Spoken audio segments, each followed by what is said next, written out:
Hold on. I'm got it. Okay, so I'm a fast talker. Most of you know that, and I am going to now try and teach you some salient points about blood sugar management, as blood sugar is a major core issue with many degenerative diseases and health issues. So this is who I am, and oh boy. Why doesn't slow to advance, sorry. So these are the credentials that I have. Most of you know that. Now I'm going to spend some time on this slide. You're seeing a different footer because this is the business I used to have, an educational business, teaching the public about health issues. It was called Finally Fix Your Health, Sources, Science, and Solutions. Now, this is a very busy slide, but do take a few seconds to read what's here. It may seem like, oh my gosh, yeah, I have some of these things. I don't think I have all of them, but let me hone it down for you because a lot of people do relate to this. They relate to the circled ones and they'll say, yeah, oh yeah, I have cravings. Is that a problem? I didn't know. Cravings are a symptom. They're a symptom that something's going on with your blood sugar. So and obviously bad moods, grumpy moods, fatigue, brain fog, belly fat, etc. All of these things can relate to blood sugar. Now, I'm not saying because you have fatigue, it is definitely a blood sugar problem. Of course, the differential diagnosis list for fatigue, there's probably 20 to 30 items on there that could cause fatigue, but I'm just addressing blood sugar today because it is so important. Now, let's jump right in here. This is my colleague, Dr. Mark Hyman, very well known for his work in metabolic medicine, his publications and research. 1 of every 2 of you have a deadly disease that is making you fat, sick, and will kill you, and 90% of you don't even know you have it. What's worse is that your doctor is not trained how to find it, and they are not even looking for it. This was part of Dr. Hyman's blog post in 2011, and I have to tell you that this quote stands true today. And it's a very assertive quote, isn't it? It should get to you. So I have to teach you about normal blood sugar responses. This is a normal blood sugar response curve. The word glucose, same thing as blood sugar. So obviously you see on the bottom of the graph there, when you eat, your blood sugar, your glucose goes up. At some point it turns around and it comes back down to that hashed baseline there. That is a normal blood sugar curve.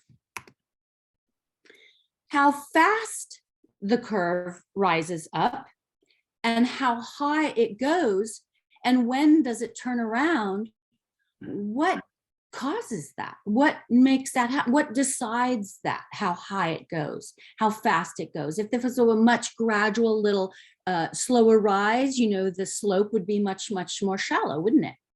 So the answer to all of what I'm talking about, there are many answers, but one of the answers is in this slide right here, right in the beginning.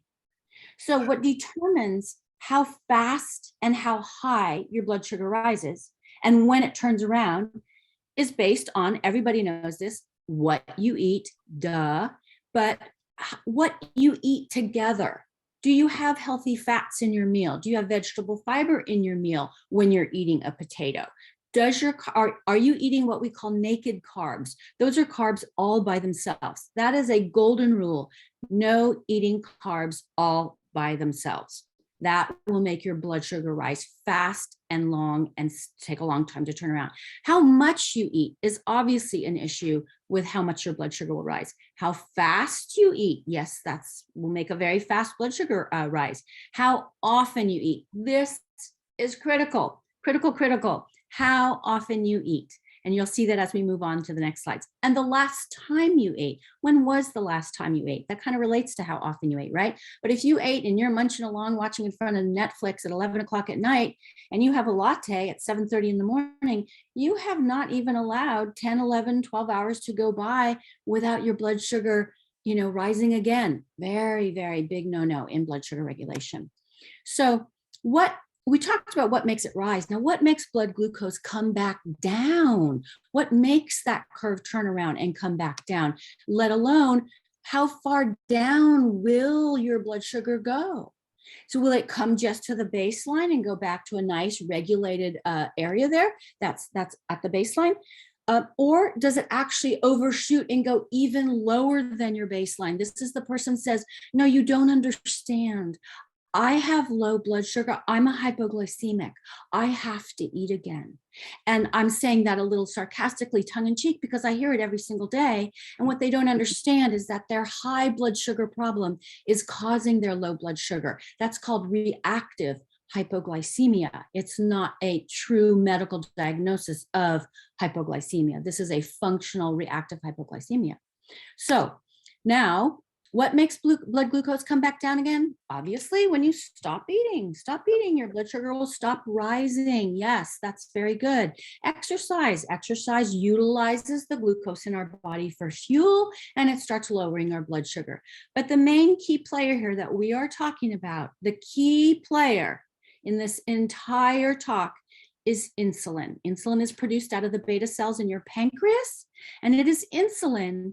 As soon as your blood sugar rises, insulin goes, dun, da, da, da, it's time for me to go to work. And insulin is a very, very powerful hormone. It's the second most powerful anabolic hormone. Anabolic means to build up. It doesn't say what it's building up. It's just a build up growth hormone. And so when you eat anything, you could have one nut in your mouth, chew that up, your blood sugar is starting to rise. One sip of alcohol, that's already being absorbed in your mouth, and your blood sugar is rising. Insulin is going to come out and go to work. So this is showing you it's a very, very normal curve. Very green is glucose, your blood sugar, red is insulin, and look how they're piggybacked. Do you see how insulin parallels that glucose curve? It's very important to understand that. So whatever your blood sugar is doing, I just got finished telling you, your blood sugar is going to do whatever your eating behavior is doing. And therefore, second to that, your insulin is going to do whatever your blood sugar is doing, whatever your eating behavior is doing. So insulin piggybacks glucose. And insulin is a key player in here. Here's some abnormal insulin. When your insulin is elevating and your body is starting to not listen to your insulin, your cells are starting to become resistant to your insulin, largely because your insulin is working too often, too much, too constantly through the day. There's not enough time for it to like lay itself down and go to bed and really get out of your bloodstream at night. That insulin will rise high. You'll need much, much more insulin to get your blood sugar down. The insulin will rise higher. You'll need more of it. It will stay high longer. Okay. And this is the big problem. Insulin, you have to have insulin to survive. Insulin, you don't live without insulin, right? But insulin is also a very double player. Got it, Laura? Thank you. So what is it when insulin is too high? This is showing you the glucose is normal, right? The glucose is completely normal, but your insulin's too high. So if someone were to measure your glucose and it's normal, are they going to find your insulin problem? I don't think so. You have to measure insulin to find an insulin problem. Now, this graph is to show you someone who snacks through the day, is a grazer. This shows the growing level of insulin that happens throughout the day. This is very much causes insulin resistance, which is that elevated insulin. Here are all the issues that happens with elevated insulin. Look at what's written here. I'm sure some of you will relate to this. The new patient I'm going to see today, I'm sure I'm going to see a lot of these things and hear these complaints from her.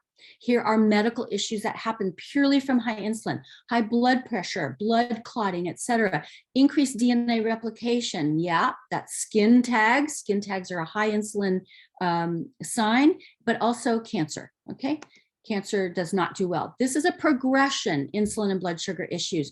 Everyone thinks the problem is at diabetes. It's not. Well, obviously, yes, very big problems when you have diabetes, but you have just as many big problems simply with elevated insulin, which is the very first step.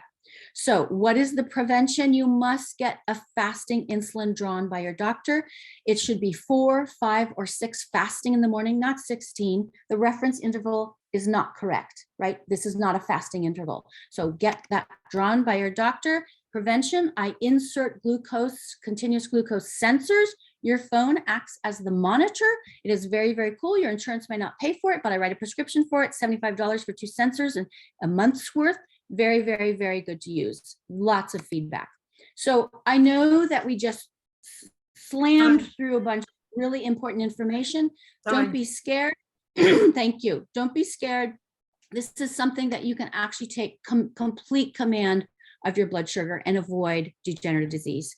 Thank you for letting me indulge in speed teaching.